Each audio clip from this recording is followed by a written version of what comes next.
Stāstīja par klases ekskursijām. Kā jums šobrīd veicās? Mums veicās ļoti labi. Lieliski, burvīgi, brīnišķīgi. Azartiski tur tie spēlētāji. Ļoti dažādi. Ir ļoti smieklīgi. Viņiem patīk daudz runāt, pļāpāt. Bet kā tur ir? Viņi atbrauc, piemēram, 20 skolēni, vai 25 klasē ir, Jā. Kā viņi tur sadalās pa komandām? No 6 līdz 8 vienā komandā. Sadala skolotājs. Ok.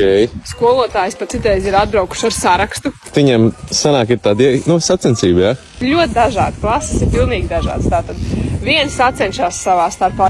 Citiem ir atkal skatos dokumentos, ko viņi nāk pie manis atzīmēts. Ir viens un tās pašas mājas, kas tiem vieniem.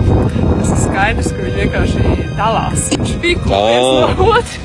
Kurš quests ir visbiežāk izspēlētais tagad klases ekskursiju šajā sezonā? Joprojām noteikti aģenta kā dienas grāmata. Un jauno questu, svētā grāla meklējumos? Ir klases, kas brauc atkārtoti. Visiem patīk. Bet būtībā tad aģenta kā dienas grāmata? Aģenta kā dienas grāmata noteikti top 1 ejošā, jo pirmā nopietnā misija, ko iesakam visiem, kas pirmo reizi pie mums atbrauc.